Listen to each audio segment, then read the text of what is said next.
Hello and welcome to the next episode of the Sarasalandcast. I am your host, Real Zero, and we will talk about the subject. Today I wanted to.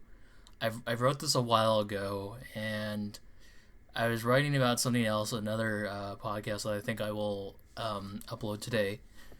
But I wanted to just try and write this and upload it first because it both are important, but I wanted to record this one first.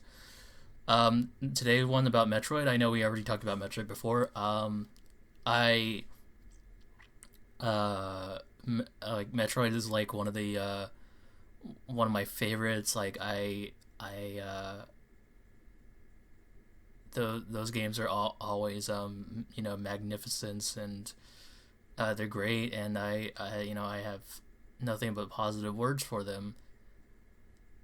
And after you find something, you instantly like, be it a game or a movie, or a video game or a movie or like a comic, you kind of almost want to know a lot of about it. And um hmm, I'm trying to think about that.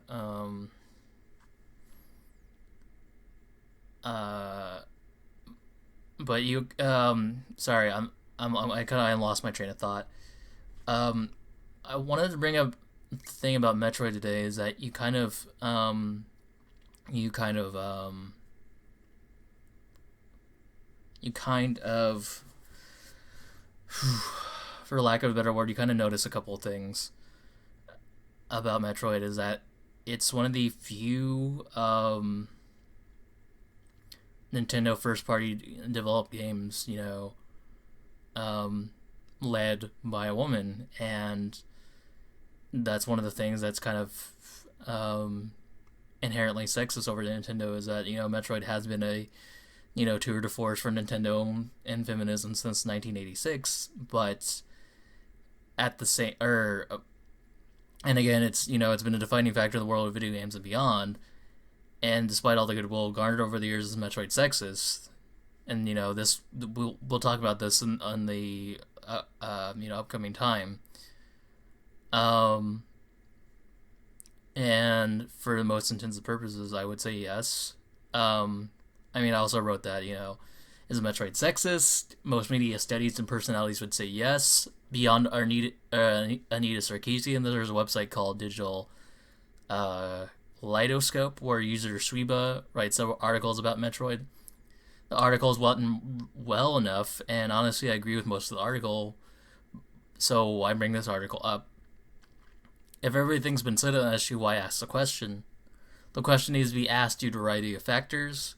Number one, has the status quo been changed or challenged at all?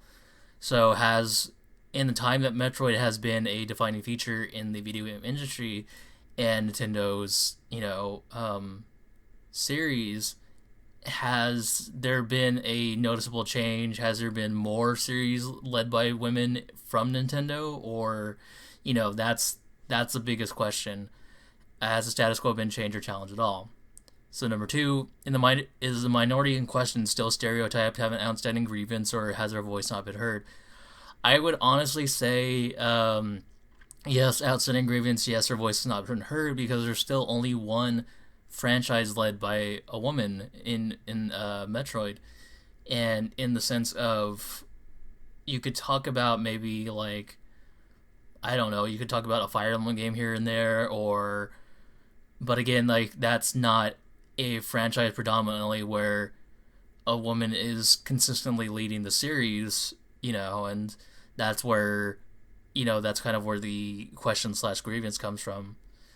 Um, or you could even talk about a Splatoon. Splatoon usually has the Inkling girl of front and center, but at the same time, that's a create your own character. That's not been a character that's been established since almost the dawn of time.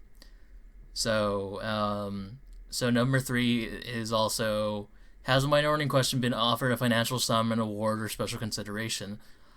With how long, or with how when Metroid was created, I think that they have never heard, or they never like put any more like, woman led games in the, the front of their minds. Like, again, like I've been saying, there's been maybe something here or there that has been um, something that's, that's been different, but other than that, there's not a consistent example. So, and that's another thing too, is that we'll bring up a lot of variety of factors in the allotted time. So, but yeah, if any or all these questions have been answered in the negative, is there significant proof, or has there been have been answered in the negative? Is there significant proof to be in the case to be made? I think, yeah, it's all three questions have been answered in the negative. Is that, there's not a you know there has not been a change in Nintendo's lineup since 1986 almost, because again, you say there's Mario, and you say there's Zelda, and then there's all these franchises to be added, but none is consistently led by a woman. And even when there are women in the series, Nintendo hasn't made a significant case to try and have the women lead their own games type thing. So that's where this is where the kind of what I'm trying to argue, or what the point is to be made about this video, is that, why why is that? Is Nintendo really sexist? I would say yes, because again, it's just because they don't put their best foot forward when dealing with this. They'll redirect, like, just like, oh, we could answer that question, or have you looked at the new Pikmin, mobile game? That's a new thing, and they're not answering the question. They just get redirected. They didn't offer any concrete evidence, so, or any a significant answer to the question. So one thing that I wrote about was, what evidence can be argued. 5 items can be brought up for consideration. The first one I noticed, it's the biggest thing to me, and it's again, like, it's never, it's one of those things where, okay, and it's a very noticeable trend where men will accept something less. Like, you see Mario and they'll be like okay with it, or they'll see Superman and they'll be okay with it. But then a lot of times, like, if there's Batman, they'll be okay with it, and then with Catwoman, they're kind of like sneer, or be like, that's kind of you know they'll say that's kind of dumb. But that's a thing that's like, that it never like makes sense to me, is that why do men accept less, or and women have to do so much more to be presentable, which is just really, really ridiculous to me. Like, why? And I know it's a sexist issue, because why are men okay with one thing but they're not okay with another thing? So the first thing to be brought up is Samus's helmet. Most Nintendo Nintendo characters have a hat. Captain Falcon, Fox McCloud, Link, Princess Peach. But even without their hats, you can still discern who they are from their faces. Samus's helmet completely covers the face, which is fine for the next point. Why does Samus need a helmet? And then the next question is, or the next answer is as armor, and then you can ask why again. Because of the Metroids and something called space and water sections, and then truly why. Well, um, I've seen, except for Metroid 2 Return of Samus or Samus Returns, I know there's a 3DS game that they switched the titles, and or it's two different titles, but anyway. And the original Metroid, I never completed those. But I've seen every other Metroid except for Other M, because I don't want to waste money on that. Um, but anyway, as I've noticed, well, each Metroid title barely has any space sections. For example, Metroid Prime and Metroid Fusion. In Metroid Prime 1, there's a there's a first section where Samus goes to the ship of the Orpheon frigate, and there's nothing really there except for like a big space monster. And then you kind of go to the first planet. I think it's Talon 4, and that's kind of how the game starts. And for Metroid Fusion, there's not too many space sections. You are on a space station, in space. But other than that, there's not, uh, you know, any other sections until you have, when you're escaping from the Metroid, uh, when you're escaping from the Metroid section that they have built off in the secret section, and then you can go back there to get collectibles. But when you're using the speedrunning action, and you shoulder bash through the to one space section to another, that's kind of it. That's the only space section in Metroid Fusion, effectively. So, but also what I was gonna say is, for water sections, it's understandable, mostly due to the water pressure and the gravity suit. And what about the Metroids? Well, except again for Metroid 2 Return to Samus, because again, I haven't seen that. And, oops, excuse me. Um, I've only played Metroid 1 a little bit, and I was awful at it, so I have never completed that one. But from what I remember about each Metroid title, is that the Metroids are usually, always at the end of the game, which doesn't make sense to me. Like, why would the game be called Metroid and have the Metroids be, so hastily added at the end of the game? And even when you consider the upgrade to the helmet, such as X-ray vision that allows Samus to see hidden collectibles, or the additional visor modes in the Metroid Prime games, the X-ray can be utilized as well. But it takes a while to cycle for Super Metroid 1, or Super Metroid, and for Metroid Prime 1. Again, you can use the X-ray vision to find the necessary collectibles to beat the game, and the additional visors actually need to be on for a significant amount of time for the Metroid Prime game, specifically fighting the Chozo Ghost enemy and the Pirate Commando ones, or the Ing Pirate Commandos, the ones specifically that take over the Pirate Commandos. So in theory, Samus does not need the helmet 75% of the time. And if we can move on now to Metroid is not marketed in Japan as much as the United States. This is an odd consideration and is very important, because if Metroid was as marketed in Japan as it in the United States, this would have been a different story. This is why Metroid has such a cold reception in Japan. So much so that when Ridley, one of the most prominent bosses in Metroid, was added to the Super Smash Bros. Ultimate roster as a playable character, most Japanese players joke that Ridley is an American character, especially since, a lot of people were saying, some time ago, they wanted Ridley in Super Smash Bros. Melee. But again, the same thing is that they joked that was an American character.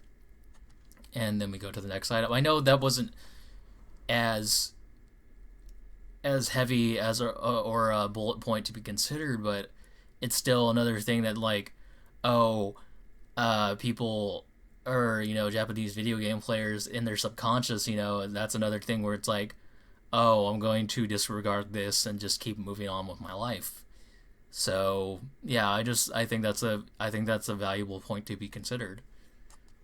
Um, we move on to the clear screen. So, and that ties to Samus's identity.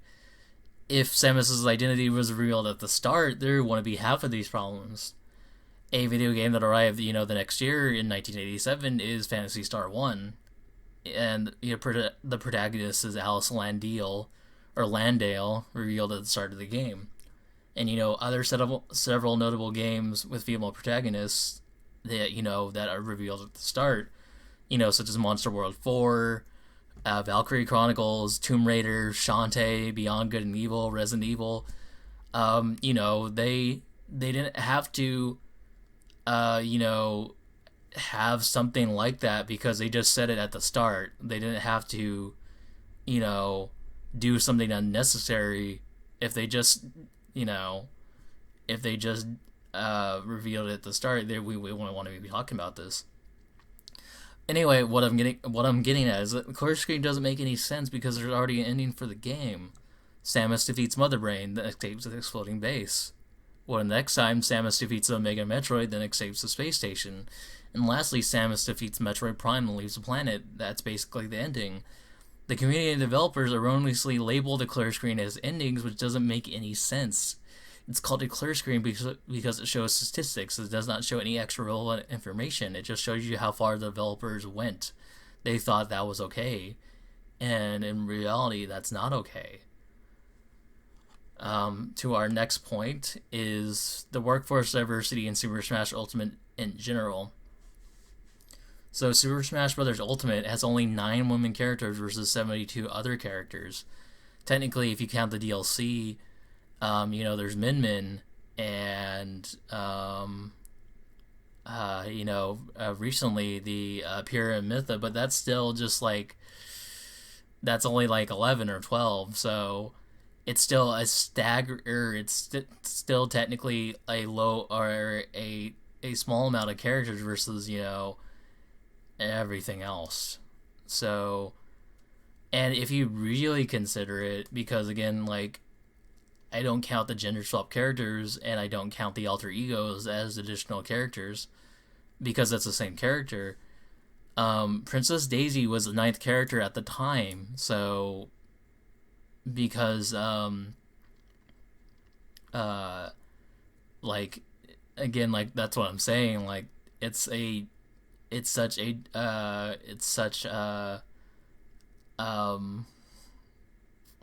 I can't think of the right word, but it's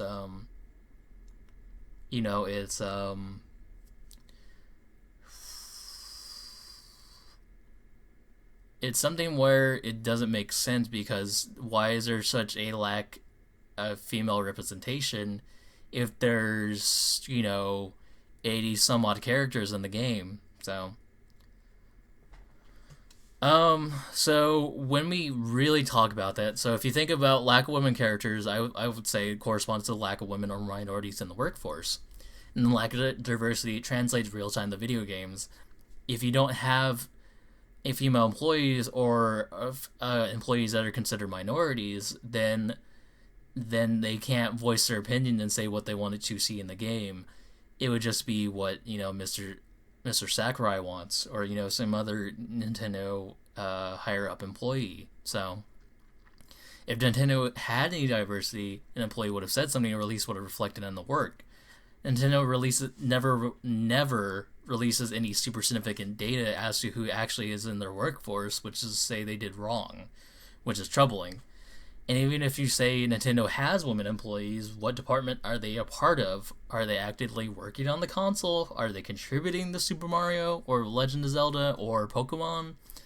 If Nintendo showed significant data regarding the diversity or said a clear answer, this wouldn't be an issue.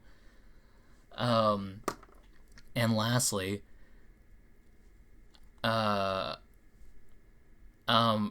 To refer lastly back to that article I originally mentioned at the start of the episode, they are they're not talking about the character. They're not talking about the character. They're talking about the suit. So I'm criticizing the article, but I'm also criticizing Nintendo in general. But the article writer does bring up the issue of characterization for Metroid, right? It is almost an afterthought because the article writer primarily talks about the developers' troubling trend towards risque avenues and writes if the issue can be construed in a morally black and white issue. The Zero Suit is sexist and the Various Suit is genderless. It sounds like the writer and the developer do not care about the character herself, they only care about the suit, which brings up the real question: who is the real culprit? Um, or sorry, that doesn't sound right. For the last point, because I think it's just that, because it doesn't sound. I think what I was trying to say with that last bullet point, or was that the the article writer does not get to the heart of the matter and kind of just postulates, or kind of brings up other issues to the fold that are not the real issue. I think what I was trying to say. Um, and I don't know. I don't say I feel bad because I think I messed up, but I'm not too sure. So I I'm not, I can't think about it too much. I need to move forward. Um, anyway, who is a real culprit? Well, I would say it's 90% the developer's fault, and it's 10% the community's.